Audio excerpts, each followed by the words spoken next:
There is no denying that psychological and emotional problems, even severe mental distress, can affect most anyone. But does this mean we are all insane?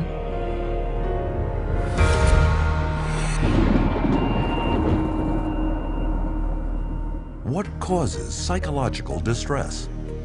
Early psychiatrists thought it was an imbalance of the humors that could only be cured by bleeding patients with knives or leeches. Other psychiatrists believed mental problems came from organs like the tonsils, the stomach, and the spleen, and cut them out. Later were attempts to alter brain function, but these efforts also failed. Today, psychiatrists tell us that the way to fix unwanted behavior is by balancing brain chemistry with a pill. Did they get it right this time? They say you have a chemical imbalance of serotonin and dopamine, but there's never been a study to ever prove that, ever. It's just been indoctrinated into the culture and television advertising to the point where people now believe it as fact. Despite this lack of evidence, psychiatrists will tell you that psychotropic drugs are just like mainstream medical drugs. Can this be true? The answer is that unlike a drug such as insulin that corrects a measurable and proven imbalance in the body, psychotropic medications have no visible or measurable physical abnormality to correct. Here is evidence of a bacterial infection. Here is the psychiatric disorder, attention deficit hyperactivity disorder. Here is a broken arm. Here is major depressive disorder. This is a brain tumor. And this is bipolar disorder. Which raises the question, how can you medicate something that is not physically there? The answer is, you can't. And furthermore, because psychotropic drugs are specifically designed to get past the body's natural defenses and into the brain, they can upset the very delicate processes the brain needs to ensure the body runs smoothly. Every time you throw something into the system that's foreign to the system, you're creating imbalances elsewhere within the system. The body changes as a result of taking the medication, so when you stop taking the medication, the body's got to change back to the way it was before. If it can, because it can't always. And in doing so, it disrupts the whole system. This is what creates the sometimes serious side effects. Paxil was the drug that gave me insomnia. I would cry very easily on it, and I completely lost my appetite within the first 2 days of taking it. It didn't help me study, it didn't help me do anything. I didn't even want to do work because I was so sick. Psych meds didn't help me at all. They made matters, I'd say probably like 10 times worse for me, maybe even 20. Only now I was further impaired by the medications, and I started having car accidents. They put me on Zoloft, and it made me want to kill myself. And I realized that those drugs were just destroying me. Even when I was on them, I realized that they were destroying me. In spite of the crippling effects of their drugs, psychiatrists and drug companies have used them to create a huge and lucrative market worth billions. And they've done this by naming more and more of life's problems as medical disorders, requiring psychiatric treatment. For example, shyness becomes social anxiety disorder. Loss of a loved one, major depressive disorder. Homesickness, separation anxiety. Suspicion, paranoid personality disorder. Having ups and downs, bipolar disorder. Distractibility, ADHD. This is why it is almost impossible for anyone to see a psychiatrist today and not be diagnosed with a mental illness. And a diagnosis of mental illness means psychotropic drugs. When a patient goes into a psychiatrist's office and asks for help, probably 98, 99, maybe even 99.9% of people are going to receive a medication. And these medications have been estimated to cause over 700,000 serious adverse reactions a year and 42,000 deaths. Meanwhile, the psychiatric industry rakes in $1/3 of $1 trillion a year. The issue isn't whether or not people's emotional problems are real. They are. What we really should be asking is, how did psychiatrists convince people that these problems were signs of mental illness? How did they use these illnesses to create a demand by doctors and the public for psychotropic drugs? And how did these drugs, with no known curative powers and a long list of side effects, become the standard treatment for every problem in life?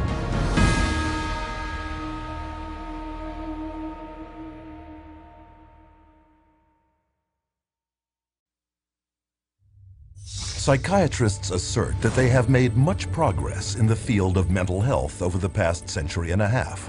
To prove this, they claim a history of great advancements in the area of psychotropic drugs. But is this parade of brain chemicals the scientific breakthroughs they are leading us to believe?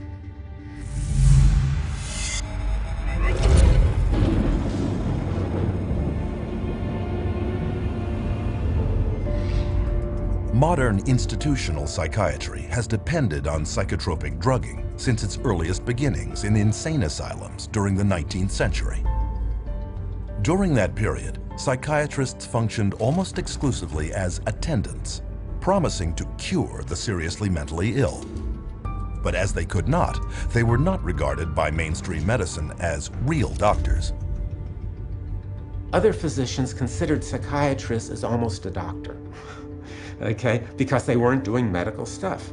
So to increase their status, they needed to become much more scientific. They need to prove that this is a legitimate scientific field. This is a legitimate medical profession. So they start medicalizing everything. To control behavioral outbursts amongst inmates, psychiatrists employed early psychotropic drugs, such as morphine and opium. But contrary to their claims, these drugs cured nothing and proved to be highly addictive. This led to a whole new generation of dependence, a solution far worse than the original problem. But the attempts to control objectionable behavior continued, and by the turn of the 20th century, phony cures for mental illness, such as heroin, could be found being peddled throughout the United States and Europe. Even psychologist Sigmund Freud played a major role in the creation of the cocaine industry in the Western world, writing many glowing articles promoting its use for spiritual distress and behavioral difficulties. Freud, as a psychoanalyst, he for a while was promoting cocaine as being a panacea for all kinds of problems. Freud later wrote, "The psychic effect of cocainum muriaticum consists of exhilaration and lasting euphoria, produced no compulsive desire to use the stimulant further." What Freud did not reveal was a significant conflict of interest involving two rival pharmaceutical giants, Merck and Parke-Davis, both paying him to endorse their respective cocaine extracts. Sigmund Freud's early psychotropic drug marketing campaign helped create a major cocaine epidemic throughout Europe at the turn of the century. Clearly, another happy pill would have to be found. It wouldn't take long.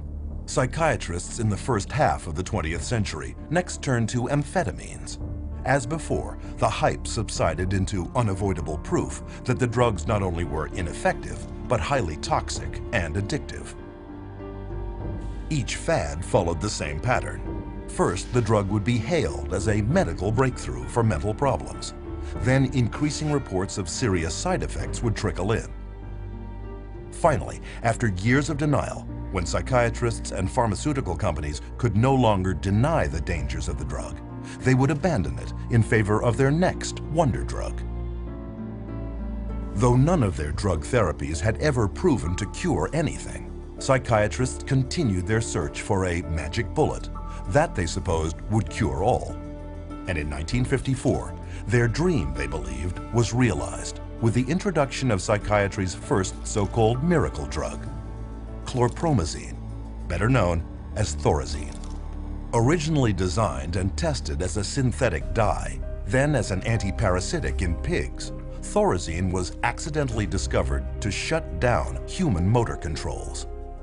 One of the first papers promoting its psychiatric use stated, "The aim is to produce a state of motor retardation, emotional indifference, and somnolence." Thorazine was considered the chemical lobotomy. Instead of cutting off the frontal lobes of the brain, with an ice pick. You didn't have to do that kind of surgery. You could do it with a drug. Thorazine proved so lucrative in immobilizing patients exhibiting unwanted behavior that its maker, SmithKline & French, organized a major promotional campaign around the drug, including paying influential psychiatrists as speakers, organizing media campaigns, and even producing national television shows, a prelude to the mass drug marketing we see all around us today.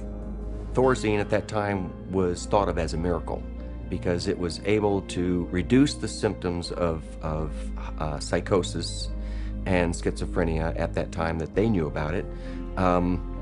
It emptied all of the psychiatric housing units. The campaign was wildly successful. SmithKline & French's income soared by over 500% in the following 2 decades, with Thorazine supplying over 1/3 of the drug company's revenues in 1970. Eventually, an estimated 250 million people worldwide had been on Thorazine and drugs in its class, 23% more than the entire population of the United States. The floodgates had been opened. SKF and the psychiatrists on its payroll had proved that through marketing, there could be big money in psychiatric drugs. But it wasn't long before Thorazine was revealed to have problems of its own.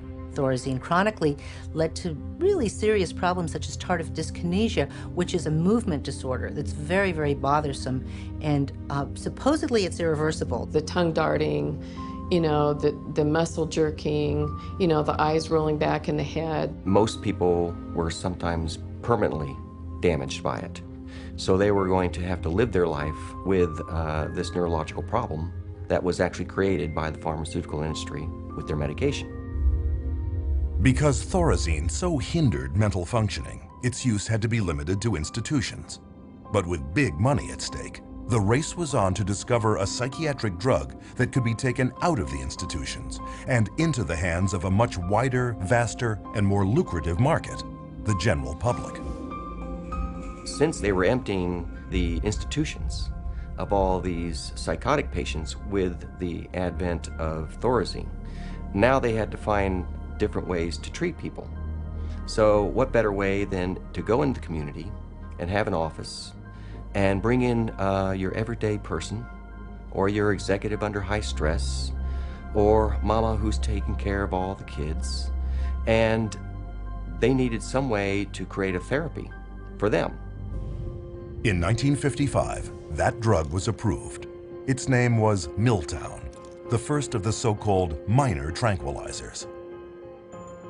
But to sell their new class of psychiatric drugs to the public, psychiatrists and drug companies first had to reposition them as working on a disease process, rather than just as sedating or restraining agents for undesirable human behaviors, as Thorazine had been. To do this, they began a marketing blitz on their colleagues, placing print advertisements in professional publications, such as the American Journal of Psychiatry.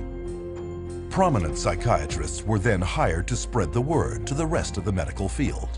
Few knew that Nathan Kline, one of the most influential psychiatrists of his time, was being paid by the drug industry when he proclaimed that tranquilizers such as Miltown were equal in importance to the introduction of atomic energy, if not more so. Free samples were shipped to psychiatrists and physicians to get patients started on the drug. A year later, the marketing rollout hit the public. And Miltown soon became the first blockbuster psychiatric drug, not just for those incarcerated in an insane asylum, but for the mainstream public. Miltown was marketed to pregnant women, stay-at-home moms, and busy white-collar office workers, who called it executive Excedrin. So it opened up a door for community-based mental health, whereby the psychiatrist could then have a role. So they became very closely associated with the pharmaceutical industry, and they were demanding as well to come up with better things for mom and pop and the executive and the superstar Hollywood actress or actor, and soon, it became a fashion to take some of these medications. By the 1960s, 36 million prescriptions for Miltown had been filled in the United States alone, accounting for $200 million in sales, an amount unheard of at that time for any psychiatric drug. Miltown's success led to the introduction of many more psychiatric drugs aimed at the general public throughout the 1950s and 60s. One such drug was Valium. Launched to the delirious acclaim of psychiatrists and the press, Valium was so widely prescribed to stressed-out housewives that it even acquired a nickname, Mother's Little Helper. Lost amidst this hoopla was strong and well-documented early evidence that tranquilizers also came with serious, life-changing side effects. Miltown, for example, was soon labeled by the 1962 President's Advisory Commission on Narcotic and Drug Abuse as more dangerous and addictive even than cocaine or methamphetamine, and fell quickly out of use. But the psychiatric community ignored these warnings. Pandora's box had been opened, and with their new pills, they were no longer caretakers of the insane. They were real doctors administering drugs to patients. And their backward logic was, if the drugs did indeed shut down mental symptoms, weren't they therefore addressing some physical disease in the brain? Within years, this reasoning enabled psychiatry to undergo a profound change. Psychiatrists were no longer caretakers, they were doctors. Mental complaints were no longer psychological, they were symptoms of disease. And to treat them, psychiatrists wrote them prescriptions. It's all about money. The use of writing prescriptions and having an income from people coming in and getting their prescriptions and this, that, and the other is what revived the psychiatric community. It was the thing that put them back where they were earning money again. Business was going so well that a group of prominent psychiatrists met in Puerto Rico in 1967 to lay out the expansion of psychotropic drug use for the year 2000.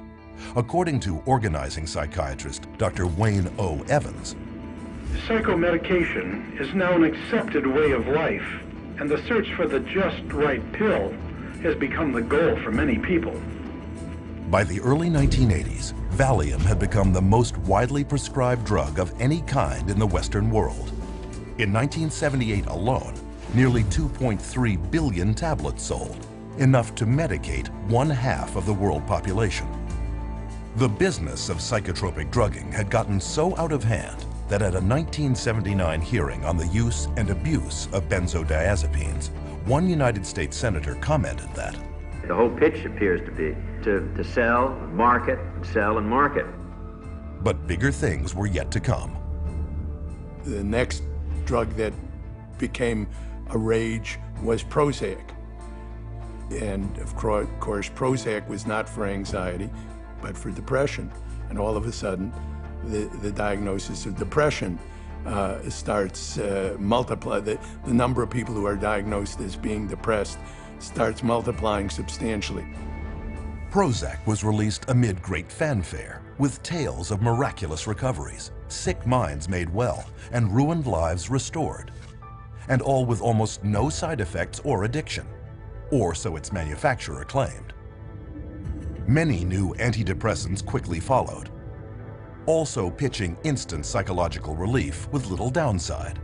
And with this, mainstream psychiatry abandoned psychotherapy for pharmacology forever.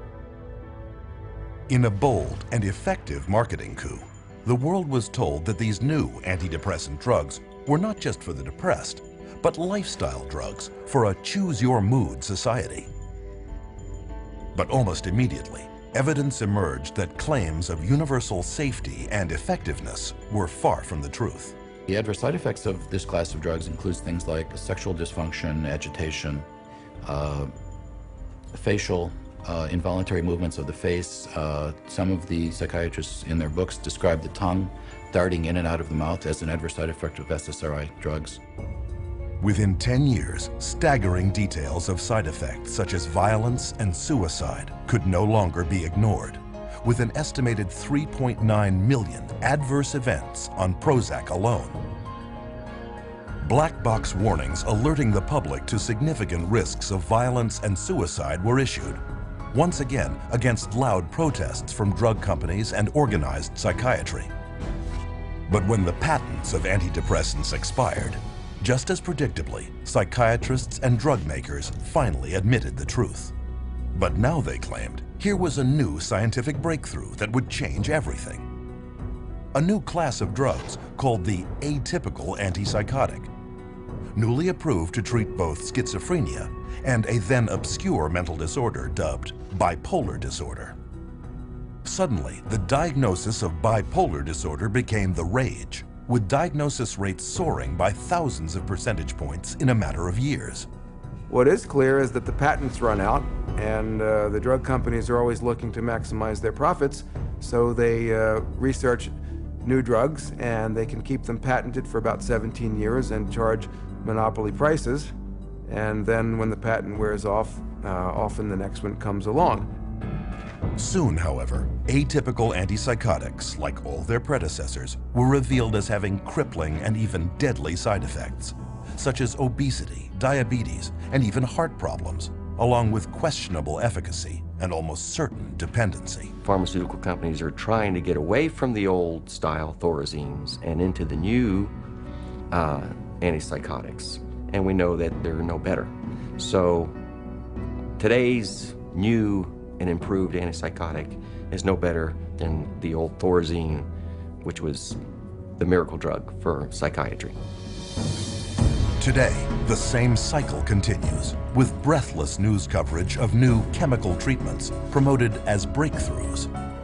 Even hallucinogens such as LSD and ecstasy are now being tested for future psychiatric prescription.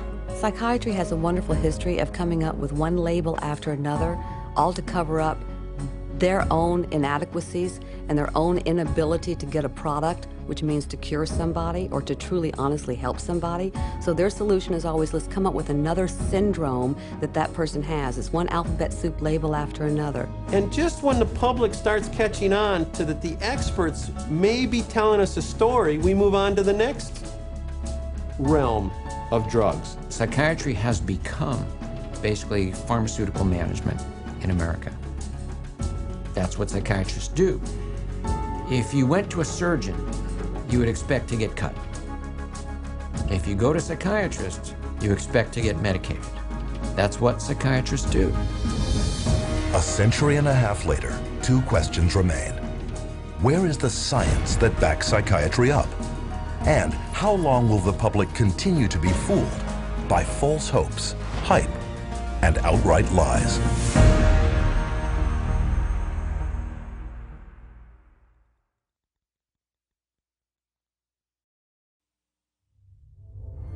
Psychiatrists have long desired to be viewed on a par with medical professionals.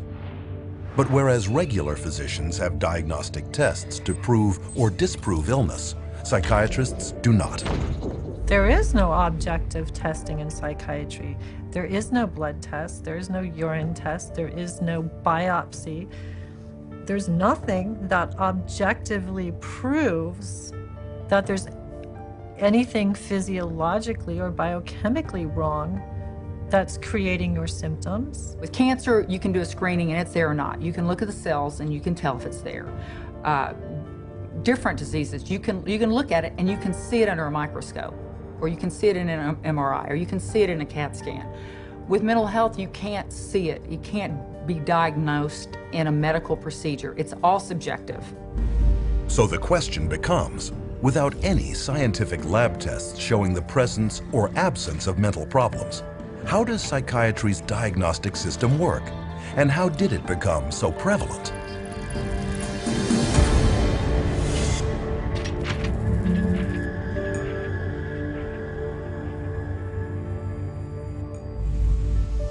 Psychiatry's search for scientific grounding has been going on for well over a century.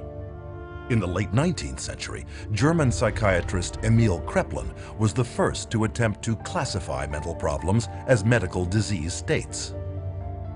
Though he devoted his life attempting to prove that these problems came exclusively from biological and hereditary sources, he never could, finally concluding it was nearly impossible to scientifically distinguish the normal from the insane. In spite of Kreplin's findings, psychiatrists persisted, with many efforts at classification throughout the years, resulting in the first edition of the Diagnostic and Statistical Manual of Mental Disorders, published by the American Psychiatric Association in 1952. A small spiral-bound 130-page handbook, DSM-1 described 112 so-called mental disorders, based not on standard scientific procedure, but contributions from a write-in ballot mailed to 10% of the APA's member psychiatrists. With the release of its second edition in 1968, the DSM had now grown to 145 disorders. Still not based on any science, though packed with theories on the origins of its illnesses. But with the sudden surge in popularity of psychiatric drugs such as Miltown and Valium among the general public, the psychiatric community realized that a biological explanation to justify prescribing them had to be found. And they found it in a paper written by psychiatrist Dr. Joseph Schildkraut. Though he had no means of discovering what normal brain chemistry should consist of, Schildkraut theorized that mental problems might be caused by a biochemical imbalance of neurotransmitters in the brain. It's a great line, the chemical imbalance. There's no evidence for it. There is no way you can measure or document that such a thing occurs in the first place. There are no lab tests to see what your neurotransmitter levels are or how much you need and how off your balance is. Chemical imbalance sounds good, sounds scientific, but whereas, as we know, there isn't any way to measure what the balance is. There is no identifiable chemical imbalance in the human brain other than the chemical imbalance that comes from putting a medication in that brain. And so we've been sold that there's a chemical imbalance, but there's no science to back that up.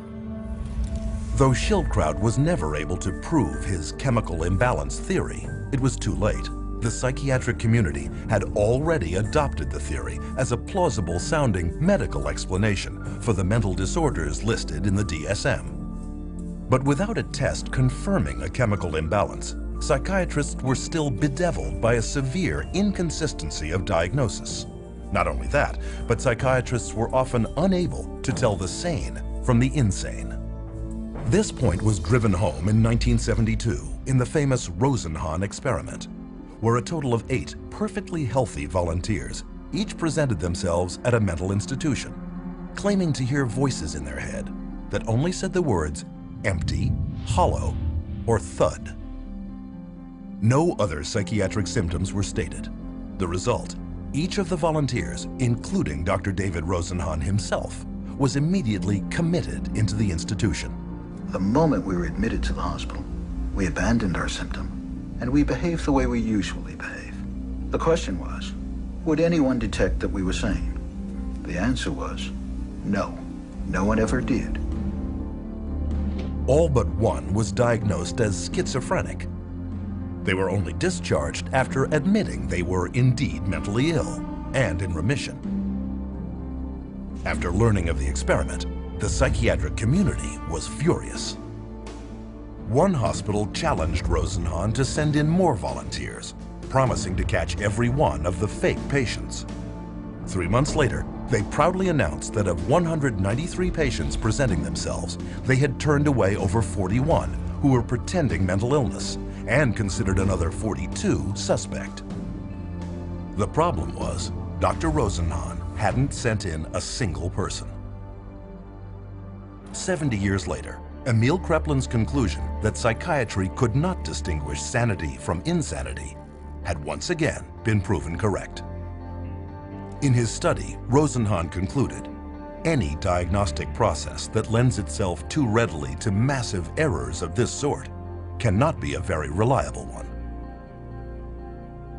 It wasn't just the embarrassment of the Rosenhan experiment that caused psychiatry's leadership to take a new approach to diagnosis. With the rapid expansion in the psychotropic drug business, psychiatry underwent a seismic shift in the way it promoted mental illness. And the third edition of the DSM, spearheaded by psychiatrist Dr. Robert Spitzer, took a decidedly brain-based biological approach. Unlike its predecessors, the proposed DSM-3 assumed that mental problems derived from physical abnormalities of the brain. And instead of describing possible psychological causes for mental distress, DSM-3 would simply provide clinicians with checklists of symptoms. However, these descriptions were broad enough to apply to anyone at any time of life. With no science to back them up, these newly proposed disorders and the checklists that went with them were subject to intense negotiation, compromise, alteration, and heated debate. Psychiatrist David Schaffer, who attended the DSM-3 conference, observed, "People would shout out their opinions from all sides of the room, and whoever shouted loudest tended to be heard. My own impression, is coming straight from England, was it was more like a tobacco auction than a sort of conference." Many committees are established to determine what should and shouldn't go into the DSM, the current revision. And a lot of the committee activity is based upon, could be personal bias, political pressure, the trend that may be in vogue then, and other things that are non-medical. Well, in the DSM, I mean, they vote in diseases. I mean, they get together, the panel, psychiatrists look and decide, is this a disease or is this not a disease? How many of you agree this should be a disease? They have a show of hands. They said 20 people in the room, 12 vote for it, 8 vote against it. Bingo. They have a disease. Tell me that that's science.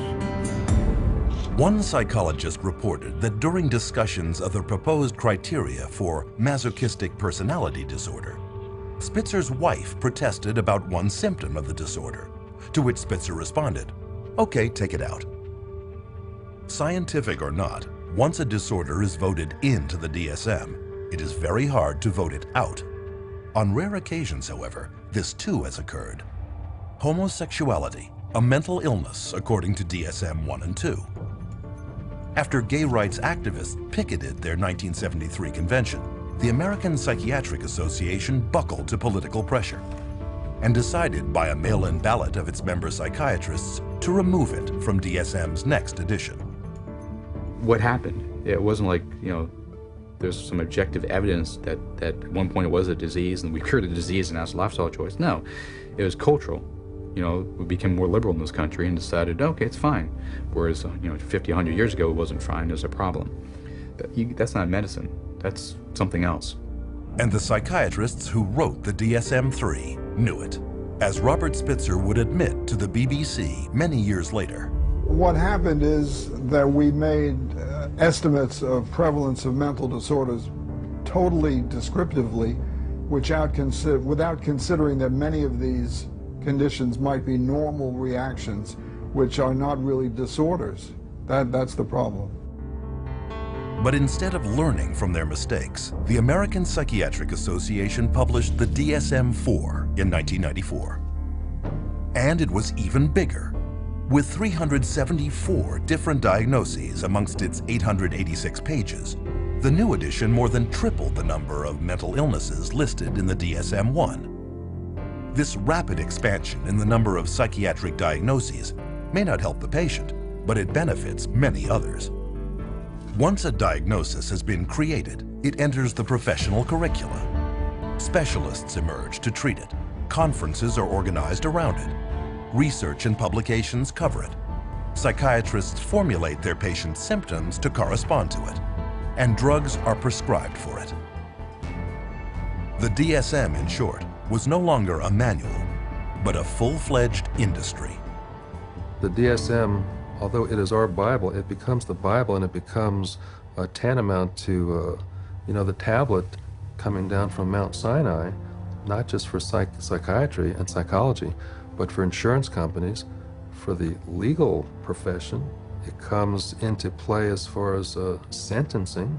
It comes into play as far as custody decisions. So non-scientific information is used to make some radical, life-altering or life-ending decisions. The danger of all these psychiatric diseases is that anyone walking the earth today could be labeled as having a mental illness. Using the DSM, psychiatrists at Harvard University have declared that half of everyone on Earth will be mentally ill in their lifetime. One prominent Harvard psychiatrist, Dr. John Rady, goes a step further, arguing no one is truly normal. Though the American Psychiatric Association has quietly acknowledged the lack of evidence for Joseph Schildkraut's chemical imbalance theory, the claim is still flogged in the media and passed on to patients every day. And although you are not likely to hear it in the general media, psychiatrists readily admit that the disorders listed in the DSM have no proven pathology and therefore cannot be called medical diseases. If you were to be confronted with someone saying that the DSM is not backed up by science, what do you have to say about that? Oh, I would say that they're entirely right. No, the DSM is not science. I think there are non-scientific elements, political aspects of it that influence it. Yeah, absolutely. DSM-4, this is still far away from science. The DSM system is far from perfect, but it's the best we have. DSM stands for diagnosis as a source of money. It brings in a lot of money. Nonetheless, the next edition, DSM-5, is in the planning stages and is due to be published in 2012. And this time, the negotiation for the next new psychiatric diseases is being held in secret. But we do know some of the new disorders under consideration. One is internet addiction disorder, originally presented as a joke in a 1997 New Yorker article. Regardless, it is now claimed that 25 million people may qualify as compulsive surfers. Other disorders contemplated for DSM-5 include compulsive shopping disorder, binge eating, apathy disorder, parental alienation syndrome, relational disorder, intermittent explosive disorder, road rage. All potential disease categories with psychotropic drugs waiting to be assigned to them. According to the APA, 19 of the 27 psychiatrists on the top panel deciding on what illnesses to include in the next edition of the DSM have financial ties to drug companies. The situation got so bad that the architect of DSM-3, Robert Spitzer, and DSM-4 editor Alan Francis went public, warning the APA might well be accused of a conflict of interest in fashioning DSM-5 to create new patients for psychiatrists and new customers for pharmaceutical companies. But the psychiatric community has decided not to address this issue, and for good reason. Today, psychiatric drugging rakes in over $80 billion a year for pharmaceutical companies. And with every new edition of the DSM, the diagnoses have not only expanded in number, but cast a wider net to encompass such population segments as senior citizens, the military, pregnant women, and even children. In my training, when I first started this, they told us that they would not give a bipolar diagnosis for a child under 18. These days, I see children diagnosed with bipolar disorder at 5 and 6 years old. A 2-year-old can be throwing a temper tantrum and then stop and be fine. Anybody that's a parent has seen that happen. That doesn't mean they're mentally ill. It means they're 2-year-olds. How can you even diagnose a 2-year-old as a bipolar disorder? I mean, how can you diagnose anybody as a bipolar disorder if you want to look at it that way? Because there is no such thing as bipolar disorder, not from a medical standpoint. It's not like you can find a cell in a person that shows that they have bipolar disorder. It's not like they have a fever or run a temperature, like if they had a physical illness. This is a behavioral definition only. In other words, a human being sat there and made a subjective decision that this person has this so-called condition. Today, nearly 1 million children are diagnosed as bipolar, making it more common than autism and diabetes combined. In 2007, 500,000 children and teenagers took at least one prescription for an antipsychotic, including 20,000 under the age of 6. Antipsychotic drugs, powerful chemicals designed originally for only the most seriously mentally troubled, are now a $22.8 billion industry. If you spent days reading the newest DSM, you would be able to diagnose every human being that you ever saw. And with the diagnosis come to treatment. The DSM most definitely helps in the prescribing of drugs. It legitimizes the process of pulling out the prescription pad, because here is this disease entity. The disease entity is addressed with this medication. And the DSM is in the service of making things reductionist into very simple, simplistic ways of looking at things. That makes it easier for the pharmaceutical company to create a medication for. The only thing that we've left out of that equation is the person. And the average person is completely unaware that psychiatric diagnoses are not medical, but merely voted on behaviors. Which leads us to our next question. How do psychiatrists take these invented disorders and get people to believe they have them?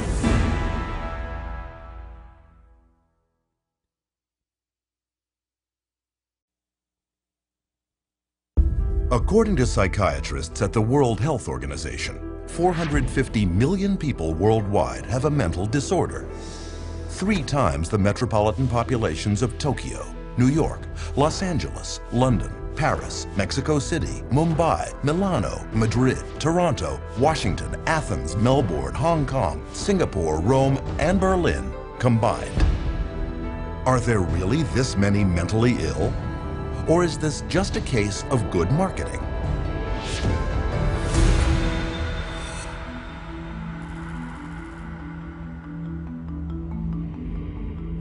In early 1999, the United States was confronted with news of a frightening new disease epidemic. You blush, sweat, shake, even find it hard to breathe, posters read, with the tagline, "Imagine being allergic to people." The disease was social anxiety disorder, SAD, or SAD, and it was claimed to affect about 13.3% of the American population. And to find out more, readers were instructed to contact a group called the Social Anxiety Disorder Coalition. What the public was not told was that both the coalition and the campaign were created by a public relations agency and bankrolled by a drug company. Later that year, while the campaign was making millions of people aware of this previously unknown disease, the antidepressant Paxil became the first drug approved by the FDA for the treatment of social anxiety disorder. Psychiatrists such as Jack Gorman of Columbia University and Murray Stein of the University of California at San Diego signed up as psychiatric frontmen for Paxil's ad campaign. And within 3 years, Paxil shot from 3rd place in its drug class to 1st. Paxil's product director would later boast, "Every marketer's dream is to find an unidentified or unknown market and develop it." That's what we were able to do with social anxiety disorder. Paxil's competition took notice. That same year, Pfizer got FDA approval to sell its antidepressant, Zoloft, for treatment of post-traumatic stress disorder. They too hired a public relations firm to create their own psychiatric front group and paid psychiatrists to spread the word about the disorder. This campaign would claim that 1 person in 13 would develop PTSD over the course of a lifetime, and this included anyone witnessing a violent act, natural disaster, or distressing event. And as with Paxil, sales of Zoloft skyrocketed. For the psychiatric drugs, the goal is to have as many people on them as possible. So the way to do that is to convince normal people that they have some defect or mental disease or condition that requires treatment. So I mean, that's the way they do it. They hire these big marketing companies that come up with these campaigns. We're going to tell you about your disease so that you can lead a happier, healthier life. Oh, and by the way, we have a drug too that helps to treat this disease. This practice of selling sickness is known as disease mongering, a term defined by the late journalist Lynn Payer as trying to convince essentially well people that they are sick, or slightly sick people that they are very ill. On Madison Avenue, disease mongering is accomplished through a strategy known as condition branding, where mental illness is pitched just like cars, beer, or laundry detergent. And according to top New York branding guru Vince Parry, no therapeutic category is more accepting of condition branding than the field of anxiety and depression. where illness is rarely based on measurable physical symptoms and therefore open to conceptual definition. Parry then suggests to executives 3 principal strategies for what he called fostering the creation of psychiatric illness. The first is elevating the importance of a condition, or leading the public to believe that a minor or temporary mental problem is much worse and far more widespread than it really is. Prior to the introduction of SSRI antidepressants, depression was considered, even by psychiatrists, to affect only 100 people per million. Since then, estimates have been raised to as many as 100,000 cases per million, a 1,000-fold increase. The result is about 10% of Americans, some 27 million people, currently on antidepressants, twice as many as in 1996. Very good marketing that all, expressions of human emotion, deep sadness and fear and anger and whatever else they happen to be, are now classified as, a major problem, a psychiatric problem, a psychological problem that needs to be dealt with drugs. Another psychiatric illness, bipolar disorder, was also considered rare, affecting only 1/10% when it was first introduced in the DSM-3. Today, there are claims that as many as 10% of the population, 100 times the original number, have the condition. Pediatric bipolar disorder was not even listed in the DSM when Harvard psychiatrist Dr. Joseph Biederman began publishing studies claiming that mood swings in children were not normal behaviors, but in reality, mental illnesses. Biederman's disease-mongering campaign worked. In the last decade alone, the rate of children labeled with bipolar has soared 4,000%. But what parents were not told was that 25 different drug companies had underwritten Dr. Biederman's work. The extent of their influence was not revealed until a 2008 Senate investigation exposed Dr. Biederman for failing to report more than $1.6 million in pharmaceutical income. But these revelations had no effect on psychiatry. Pediatric bipolar continues to be widely accepted in the psychiatric community. These labels are being applied to younger and younger children, which I think is really, a sad case. Not sure I agree with any of those labels to begin with, but let alone for them to be applied universally to young kids. This idea that childhood itself is a psychiatric disease is simply based off some completely unsubstantiated idea that got printed in the psychiatric manual, and there's no science behind it whatsoever. Disease-mongering strategy number 2, redefining an existing condition. This tactic takes an ordinary state of mind and recasts it as a psychiatric disease that now must be treated with drugs. Case in point, the winter blues, a common mental condition related to the lack of sunlight during winter months, but redefined by psychiatrists as seasonal affective disorder, a psychiatric disease requiring psychiatric treatment. As another example, consider the changing emotions during a woman's menstruation, made over by psychiatrists as premenstrual dysphoric disorder, a mental illness discovered not in a laboratory, but in the marketing department of drug maker Eli Lilly.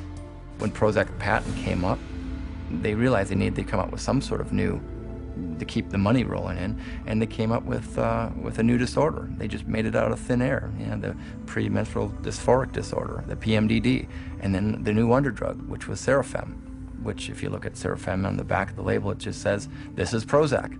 And they were able to keep that patent so that nobody else could make it, so that they could keep that money rolling in. Many of the drugs today are simply drugs repackaged. They're drugs that had a patent and now are generic, or now get called something else, or they decide now to use them for something else. Disease-mongering strategy number 3, creating a new condition for an unmet market need. Example, compulsive shopping disorder, publicized by psychiatrist Dr. Jack Gorman. In Gorman's public appearances, a recent study was cited that claimed that as many as 20 million Americans, 90% of them women, could have the problem. What he did not reveal was that the study was funded by Forest Laboratories, maker of the antidepressant Celexa, and that he was a paid consultant to at least 13 pharmaceutical firms, Forest included. Most consumers have never heard of the concept of marketing of disease for profit, but to those in the advertising and drug industries, it is well known.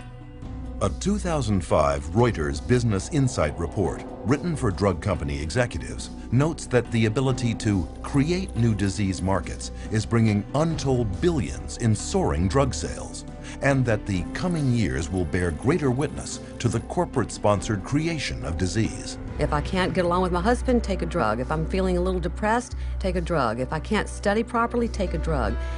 We've become a fast food, what I call a fast food, fast drug society. One might then ask, is anyone questioning this rampant increase in extremely questionable and scientifically unproven mental diagnoses? In April 2006, the British Medical Journal inadvertently found out when they published a groundbreaking study announcing a newly discovered psychiatric disease, motivational deficiency disorder, or MODED. Characterized by lethargy and an unwillingness to work, MODED was claimed to affect millions. But when media outlets around the world uncritically broadcast the news, the journal told the truth. The study was part of their April Fool's Day edition. But the joke made its point. Disease mongering works. Even people without any mental illness at all can be deemed at risk and recommended drug treatment.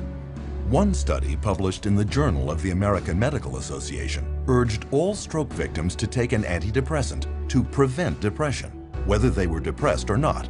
It was later discovered that its authors had an undisclosed financial relationship with the maker of the antidepressant Lexapro. Preventive drugging is the wave of the future. As one expert noted, there is an apparently limitless amount of money to be made from marketing pharmaceutical remedies for diseases, and even more from remedies to reduce risk factors for disease. And of course, every time they come out with a new mental disorder, then they come out with a new drug to counteract it. At least to me, it seems like nothing more than a marketing ploy. There are certain executives in the pharmaceutical manufacturers that have stated that one day in America, every person will be on drugs, healthy or not. With these clever disease-mongering campaigns, 100 million people worldwide are currently on psychotropic drugs. And as a result, the psychotropic drug industry is grossing over $150,000 every minute. Observed one consumer advocate, you can sell hundreds of millions of dollars worth of a drug, even a bad drug, if you have the right marketing campaign. Which leads us to our next question. Now that disease-mongering campaigns are creating the illusion of widespread mental illness, how safe are the drugs psychiatrists are prescribing to treat it?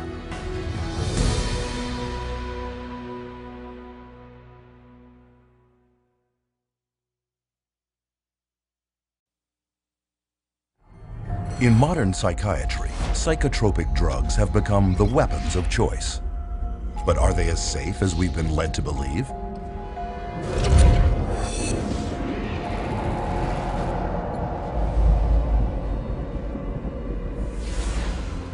International regulatory bodies, such as the United States Food and Drug Administration, require that all drugs be proven safe and effective before they can be released.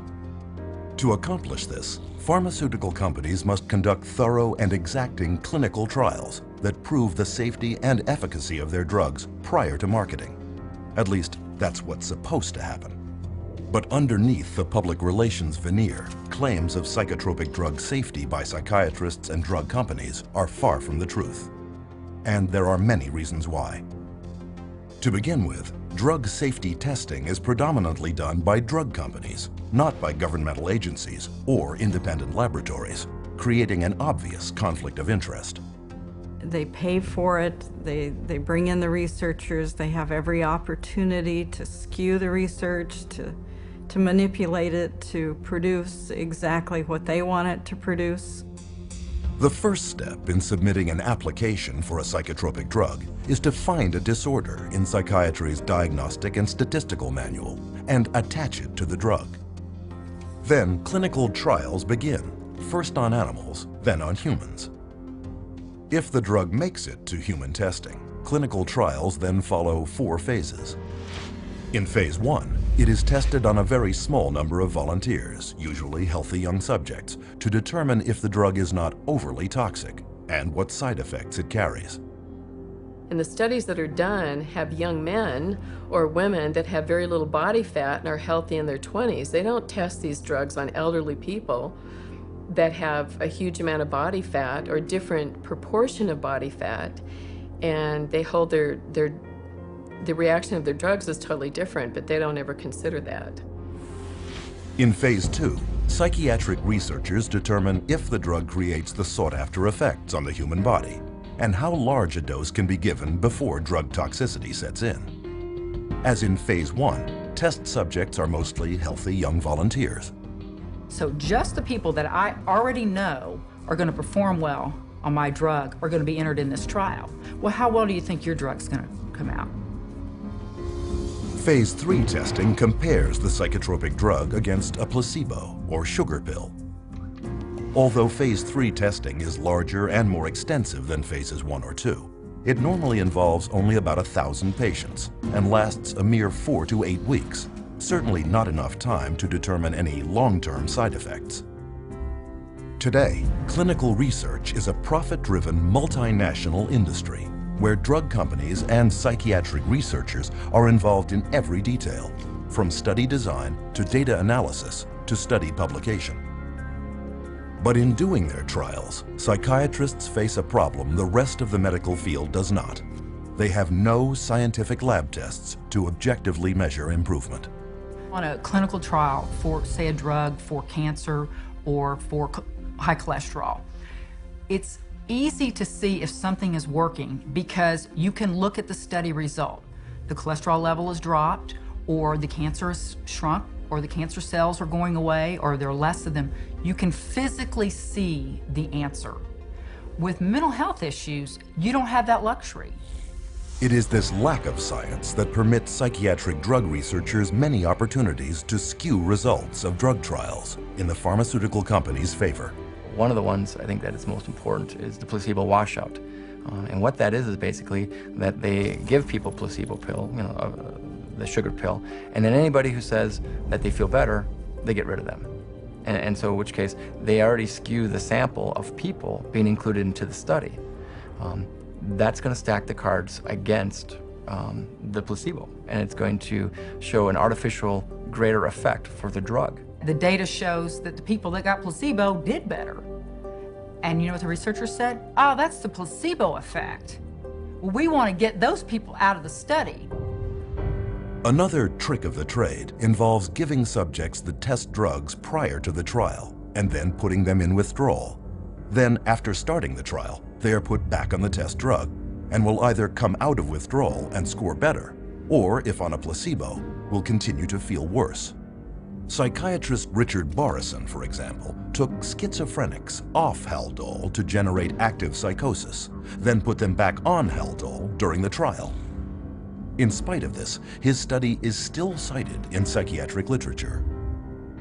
Another way that they can manipulate the data is unweighted distributions. I have 3 studies that I look at. One study has 1,000 people in it, and another one has 10 people in it, and another one has 15 people in it. The 1,000-person study showed that the drug was no benefit at all. But the 2 other studies that only had 10 and 15 people in it showed the drugs were incredibly superior. So what do they say? They say 2 out of 3 studies showed greater benefit to the drug group. Perhaps the most common way of tilting the outcome of a clinical trial is simply not to count the individuals dropping out of the study because of the side effects. In fact, in clinical trials for the antipsychotic Zyprexa, 2/3 of the 2,500 participants had so many side effects they dropped out. Of the remaining 800, 22% reported serious adverse reactions to the drug. And during the Prozac approval trials, of the 11,000 patients tested, only 286, less than 3%, actually completed the short 4 to 6 week trials. In another common practice, adverse side effects are covered up by giving additional drugs that are not part of the study. And some researchers have been known to simply falsify the studies. Case in point, psychiatrist Farouk Abuzahab, former Ethics Committee chair of the Minnesota Psychiatry Society, whose patient he recruited into one of his clinical trials reported having extreme thoughts of suicide. In his research documents, however, he noted 0 adverse events. 2 days later, she jumped from a Minneapolis bridge to her death. A final way of skewing test data is to hide unwanted drug reactions under less frightening terms. This trick was used in the notorious Paxil Study 329, where such side effects as aggressive events, homicidal thoughts, and homicidal acts were categorized under the word hostility, while under the nebulous term emotional lability were filed suicidal thoughts and actions. In many cases, clinical trials are set up not to look for violence and suicide at all. It is a problem that if these clinical trials don't specifically really ask a lot of questions about the nature of suicidal ideation and how the person feels and hopelessness and akathisia, if they don't ask those questions very specifically, they're not going to really get that data, and it's not going to come up. Designing biased trials to avoid negative findings, interpreting the raw data to favor your drug, and spinning the entire study to accentuate the positive are just some of the many, many ways to bias a trial. It is this perfect storm of intellectual dishonesty that has led one drug expert to conclude that it can be proven that most claimed research findings are false. But it is the drug companies that own the studies. And when they believe they have compiled enough evidence to convince regulators that their drug is safe and effective, they submit their phase 3 clinical trials for approval. The FDA only requires that 2 clinical trials be submitted, so drug companies can conduct as many studies as it takes to find the 2 that have the best chance at FDA approval. You only need 2 positive trials against placebo, and it doesn't matter if you did 1,000, as long as you get 2. And it's amazing, sometimes they actually don't. They might pool data from another couple of clinical trials in order to get that approved. They don't need to report all their data. They don't need to report all the trials that they do. They only need to report the ones that they want. They can handpick whichever one they want and then submit just those couple to the FDA. As FDA Director of the Division of Neuropharmacological Drug Products, psychiatrist Paul Lieber complained, the sponsor could just do studies until the cows come home, until he gets 2 of them that are statistically significant by chance alone, walks them out, and says he had met the criteria. The New England Journal published a study about a year ago showing that many clinical trials that had been conducted and registered with the Food and Drug Administration were never published because they came out showing no significant advantage over placebo. So antidepressants are not as effective as they are being made out to be, and the side effects are not as emphasized as much as they should be. This point was driven home in 2008 by psychologist Irving Kirsch and his colleagues, who obtained every clinical trial ever submitted, published and unpublished, from the U.S. Food and Drug Administration of 4 new-generation antidepressants. The results were both alarming and enlightening. In Kirsch's words, antidepressant medications have reported only modest benefits over placebo treatment. And when unpublished trial data are included, the benefit falls below accepted criteria for clinical significance. In addition to this, volumes of effects associated with these antidepressants have since been discovered, including homicide, suicide, and mass murder. People really don't realize that from the beginning there's been a question of how marginally efficacious these drugs really are apart from placebo. And yet we have horrific side effects. Combine the 2, and where's your risk to benefit ratio? It's down the toilet. But psychiatrists dismissed Kirsch's study because psychotropic drugs are big business, and clinical trials are a big part of that business. Take, for example, Martin Keller, former chair of the psychiatry department at Brown University, lead author of the so-called Paxil 329 study. This clinical trial, which tested hundreds of children on the antidepressant Paxil, found that the drug was generally well tolerated and effective, which in scientific terms is glowing praise. And the study's list of co-authors 22 of the most prominent key opinion leaders in psychiatry. I mean, that was a lot of people, but they were the who's who of psychiatry, and this was going to be a publication that I think, took them, into the end zone on getting their approval for kids. With the FDA's blessing, Paxil became a blockbuster in the child and adolescent market, with sales of $55 million in 2002. It wasn't until the New York State Attorney General's office sued in 2004 that the truth finally came out. The raw data showed that not only was Paxil no more effective than placebo, but the young patients on Paxil were 6 times more likely to have suicidal thoughts. In fact, this data also revealed that 11 of the 93 children on the study developed serious side effects, of whom 7 had to be hospitalized. But according to Keller's own administrator, many of those children were either dropped from the study or coded as non-compliant to avoid having to be counted. While admitting no guilt, the drug company settled out of court for $2.5 million, less money than Paxil was grossing every 7 hours. Hundreds of civil suits followed, but when Dr. Keller, as lead author of the Paxil 329 study, was deposed by attorneys, he would not admit to much. I can't remember exactly what I said. I don't remember anything specific about any of these meetings. If my name wasn't on the top, I wouldn't remember ever having seen it. If I saw them, I don't remember. The answer is, I don't remember. I don't recall if I was. I don't recall asking him, which isn't to say that I didn't.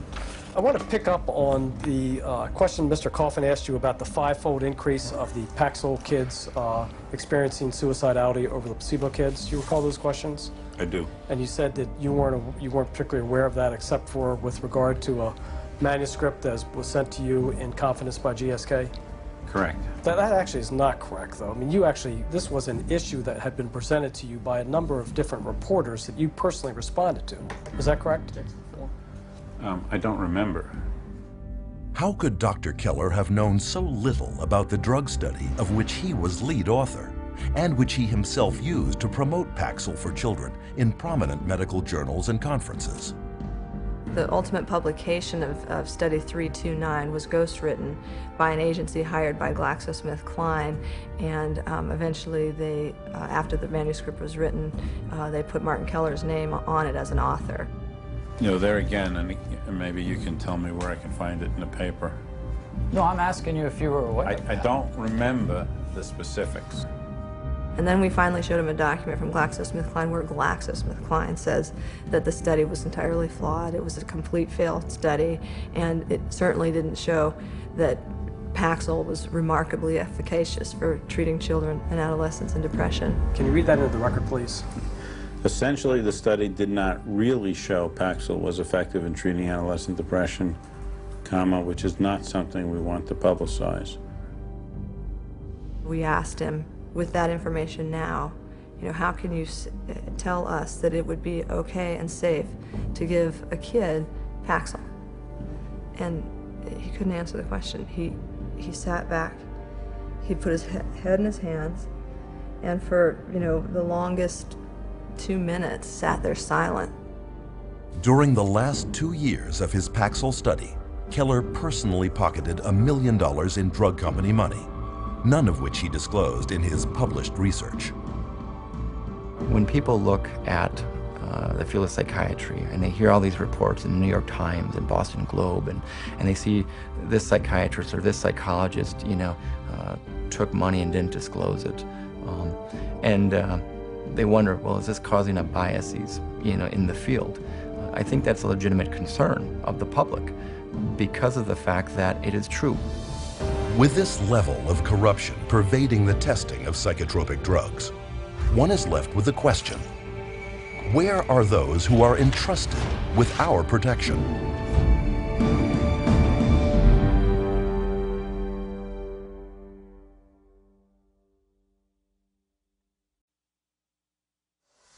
Government regulators are supposed to watch out for patients' welfare. So why are so many dangerous psychotropic drugs being allowed on the market?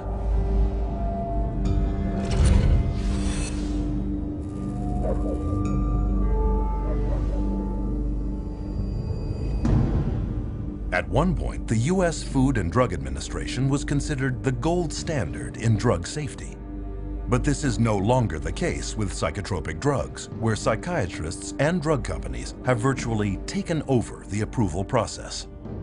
FDA drug advisory panels that recommend the approval of psychotropic drugs have long been filled with psychiatrists with financial ties to drug companies.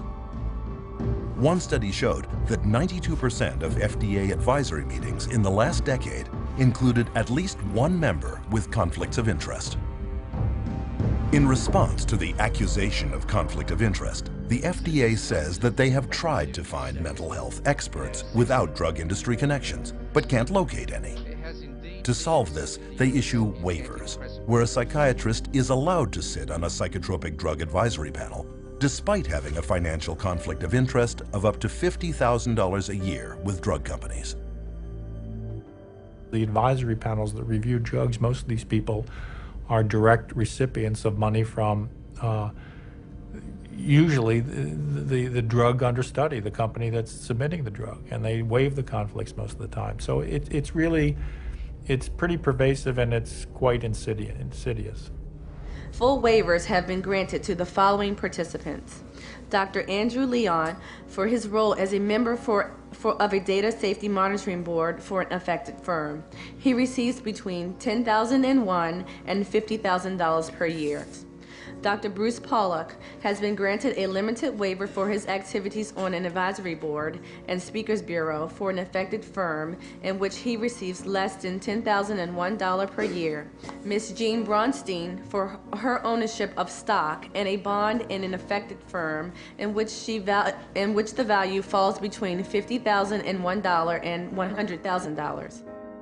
You could be paid massive amounts of money by the drug companies, you know, in this sense, and then turn your head here and say, okay, now I'm going to review the drug. And that huge conflict of interest was not to be discussed. In fact, they didn't want people putting it out there. That was the policy. So they still allow it. They still allow that conflict to continue. But now it's meant to, you know, I guess they're supposed to acknowledge if there's a conflict of interest. But acknowledging the conflict and getting rid of the conflict are two different things. The revolving door between government, academia, and the drug industry is one of psychiatry's worst-kept secrets. There's a revolving door, FDA and drug, FDA and drug. So we have a system where those institutions that people trust, want to trust, would like to trust, are truly untrustworthy. Case in point, Daniel Troy, a former drug company lobbyist who was then hired as general counsel for the FDA, where he filed legal briefs in favor of drug companies and against drug victims. He was the drug lobbyist lawyer, and then he became the general counsel of the FDA. I mean, they talk about having the wolf watch the chickens. After leaving the FDA, Daniel Troy went back to the drug industry, where he is now Senior Vice President and General Counsel for pharmaceutical giant GlaxoSmithKline.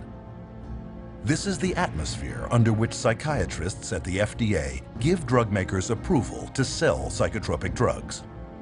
But the clinical trials are not supposed to end here. There is one final stage of testing to go, Phase 4.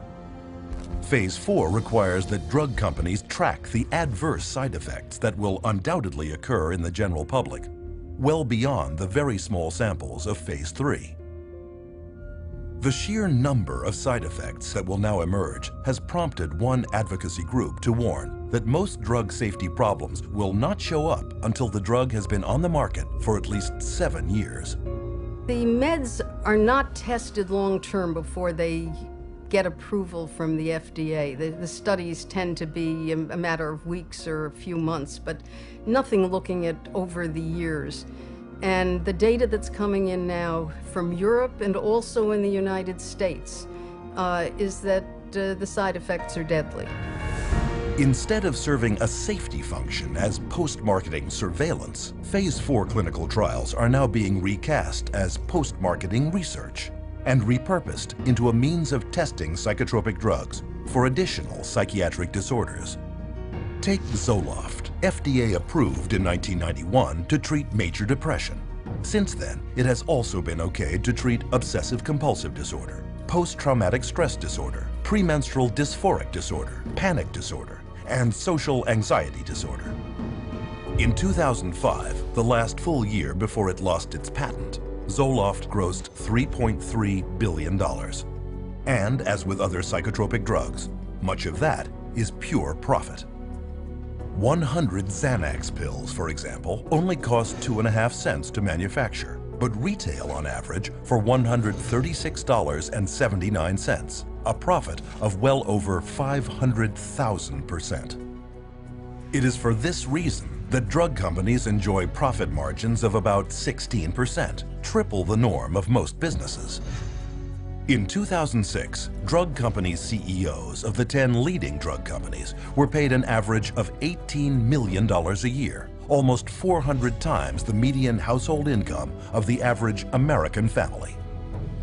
Investors also love pharmaceutical companies producing psychotropic drugs, since psychiatrists never prescribe them to cure mental problems, but to manage them, often for a lifetime.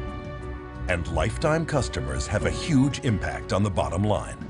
As one stock analyst famously commented, the first disaster is if you kill people. The second disaster is if you cure them. Pharmaceutical company stock has been one of Wall Street's most consistent winners and is widely considered one of the most profitable investments one could make. In 2002, the total profits of the top 10 drug companies in the Fortune 500 exceeded the combined profits of the other 490 businesses. And a downturn in pharmaceutical stock prices would constitute major losses for investors throughout the world, and investments must be protected. With so much money at stake, is it any wonder that stockholders are never told the truth about the drugs they are investing in? They are unaware that FDA approval does not guarantee drug safety, and that the clinical trials justifying that approval are frequently based on falsities and deceptions.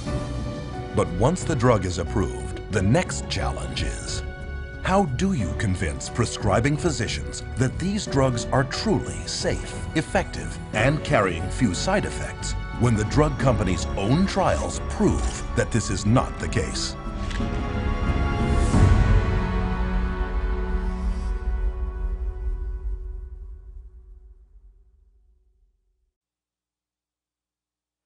As powerful psychoactive substances, psychotropic drugs are available only through the prescription of a medical doctor. So how did psychiatrists and drug companies succeed in convincing millions of doctors to prescribe them to hundreds of millions of people?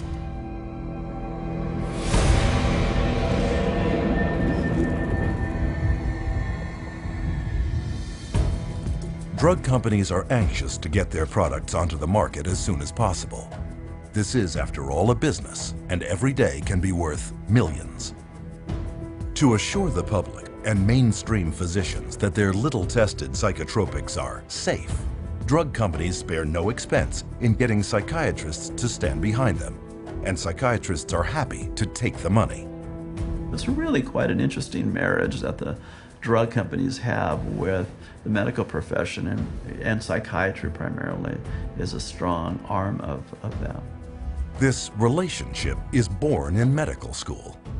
You go to medical school and you learn that drugs are the answer. And then you go into residency and you're told about this whole armamentarium of psychotropic drugs, and if somebody's bipolar, you use this whole group of drugs. If someone's depressed, you use these drugs, and so on. And that is the Bible. And when you're a believer, as psychiatrists are, in the Bible of psychiatry, or in that box called psychiatry, you're not likely to stray unless you begin to think for yourself.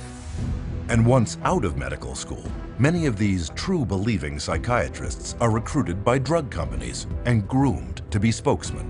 They know then who are the psychiatrists who are most easily influenced, and they can then invest in those doctors, take those doctors to whatever fancy resort to be educated about the latest, newest med, and those people then become the experts. They go and give the talks at the medical dinners, at the fancy restaurants, or at the drug-sponsored symposia at the American Psychiatric Association. They become the teachers in the residency training programs. Once these so-called key opinion leaders have canvassed the psychiatrists in their area, they then bridge over to mainstream physicians to convince them to prescribe psychotropic drugs. So you have the psychiatrists coming in now and teaching at an OBGYN convention. They'll give papers there, or they'll do, designed to address GPs and teach the GPs how to look for and diagnose these diseases and these illnesses. And again, the psychiatrist they're the ones who are going to know. Like in the medical profession, most of the doctors will say, well, these guys are the specialists in the field. I'm going to listen to how they want me to do this so that I can do it in my own practice, and they'll follow that lead and that influence, all funded by the drug companies. Indoctrinating physicians begins at medical conferences like these, where government-mandated continuing medical education, or CME, courses are taught. I'm required once a year to have so many units of postgraduate training, and so I have to go to get my hours by approved training centers that the state recognizes, and those approved training centers are run by the drug companies. But far from being educational, these conferences are frequently produced by professional medical education firms hired by drug companies. And their psychotropic drug seminars are commonly conducted by drug company paid psychiatrists who can be paid up to $2,500 for a single lecture. Most of the continual medical education conferences and courses are sponsored by pharmaceutical companies, and so I can guarantee you they're not going to have doctors talking about the risks of using their medications. The purpose of these conferences is clear. As one of the medical education company's marketing materials reads, "Whatever combination of audiences you need to motivate in order to exert maximum leverage on the marketplace, we can help you identify them, reach them, and influence their behavior." As a marketing strategy, CME works. In one study, prescription rates of doctors following medical education conferences went up 87% for one drug and 272% for another. Not surprisingly, the pharmaceutical industry now spends up to $1 billion for 371,000 such events every year. And as long as they're making money, they're going to do everything they can to subsidize medical education, medical journals, postgraduate medical education, including the educating of psychiatrists, to use as many drugs as possible. And the psychiatrists paid to give these talks make out very well. Case in point, Dr. Charles Nemiroff of Emory University.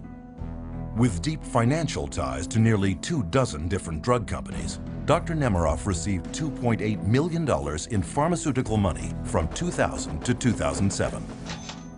When it was revealed that he had violated federal law by failing to report $1.2 million of this money to his university, he stepped down as chairman of Emory's psychiatry department.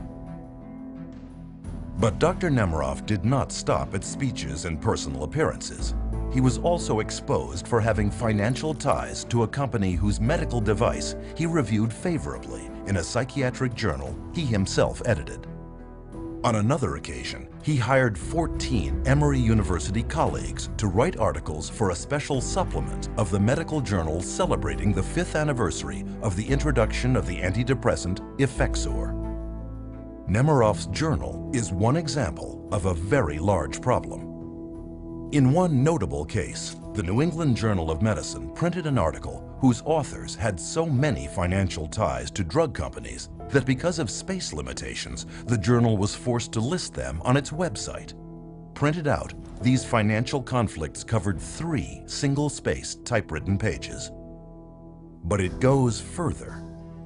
In many instances, respectable journals have been fooled into publishing studies written by drug company ghostwriters, but falsely credited to prominent psychiatrists who are paid up to $20,000 to put their names on it. The pharmaceutical industry has set up companies that are educational companies, and they create papers subpoenaed evidence has found these papers where on the top it'll say author ? i.e. they haven't yet decided who to invite to be the author of this scientific paper. Ghostwriting is very common.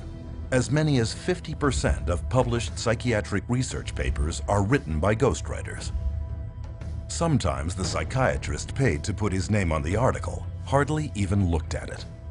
Take, for example, psychiatrist Dr. David Dunner, who endorsed Paxil as lead author in a 1995 study published in the Journal of European Neuropsychopharmacology, only to later admit he had never reviewed any of the study's actual data, but signed off on the summaries instead. Even the FDA's top official for the review of psychotropic drug clinical trials, psychiatrist Dr. Thomas Loughran, has repeatedly signed his name to articles ghostwritten by drug companies that promote the use of antidepressants and antipsychotics. Psychotropics now labeled by the FDA itself as having high risks of suicidal behavior and premature death. Besides their considerable influence over FDA policymakers, drug companies exert extensive control over psychiatric journals by means of substantial advertising budgets. Every other page is a pharmaceutical ad that they pay for, and so they are the livelihood of the journals. That's how they get published. Medical journals are completely supported by the ads from drug companies. Without the ads, the journals would dwindle away. Doctors look to scientific publications as the objective source. It comes from this university, this research being done by these, highly revered, very well-respected leaders in my industry. If I can't trust them, it's doctor to doctor. I'm not listening to those sales reps. That's different. This is doctor to doctor. I'm listening to the big guy. And, they've taken over that process. The scientific literature now, you just can't trust it.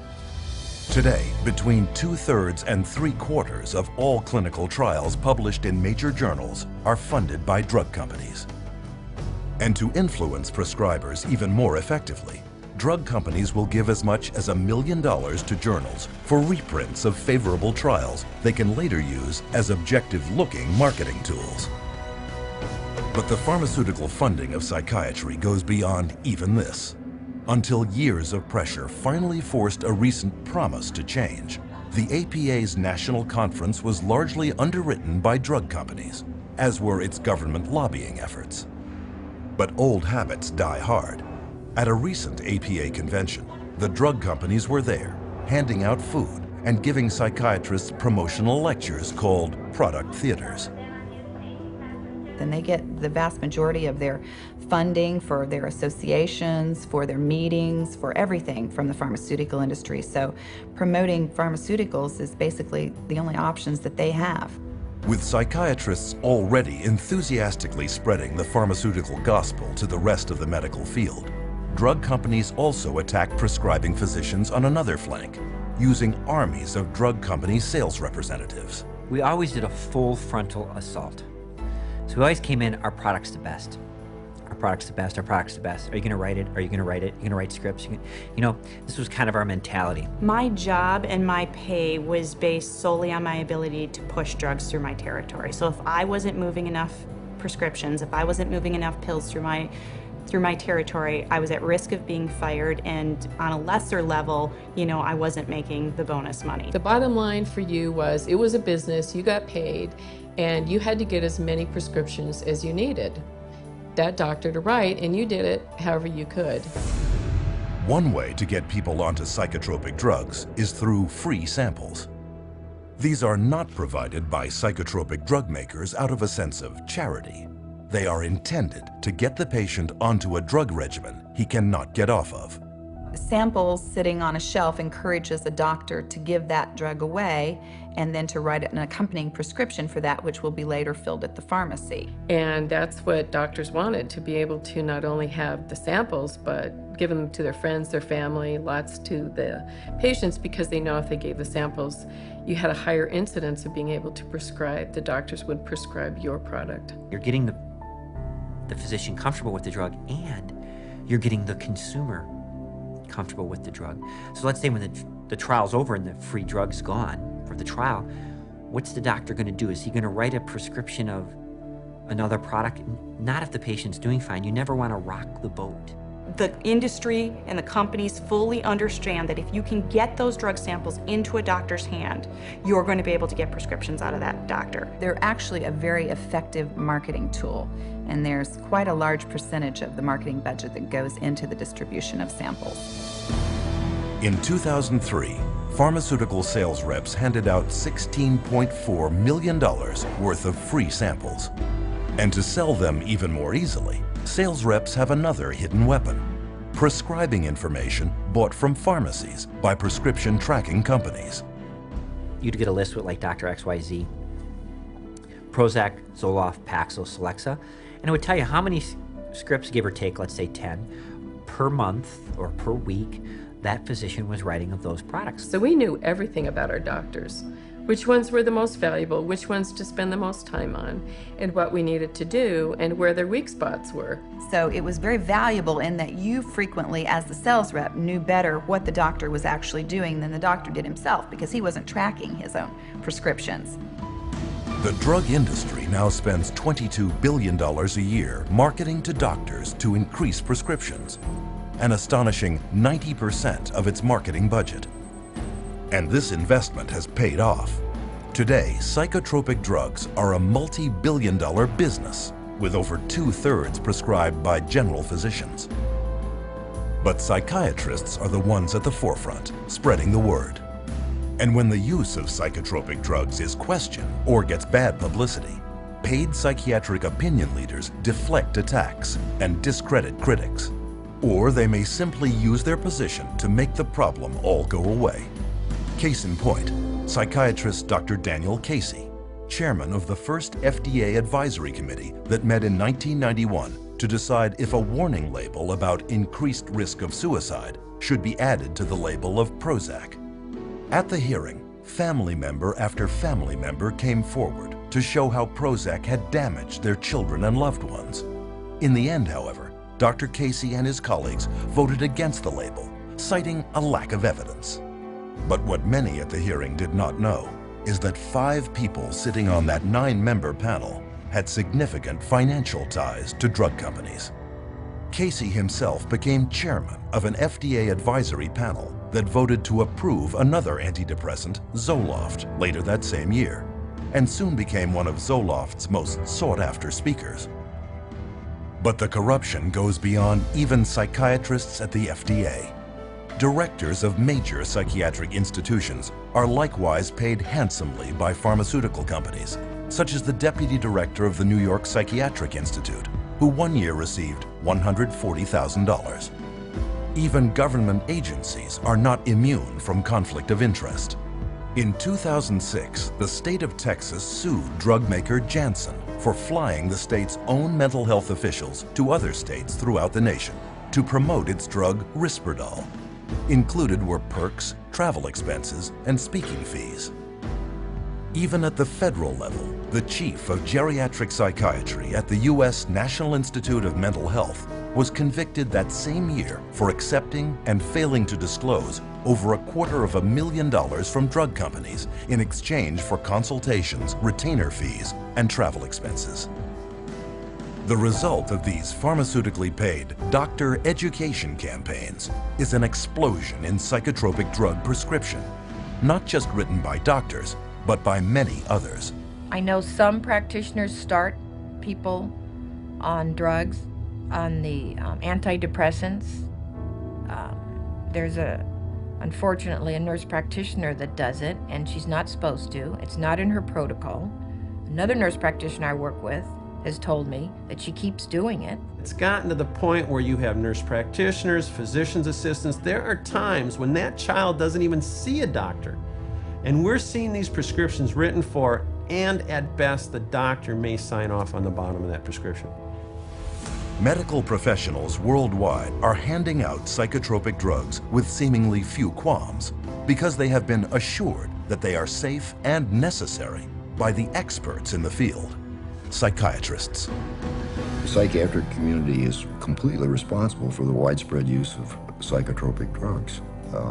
They're the ones writing the scripts to the large extent, and they're the ones that are proclaiming their supposed beneficial effects, and I think they're sketchy, the evidence isn't good, and the side effects are horrible. The psychiatrists are the facilitator of the diseases and therefore the prescriptions.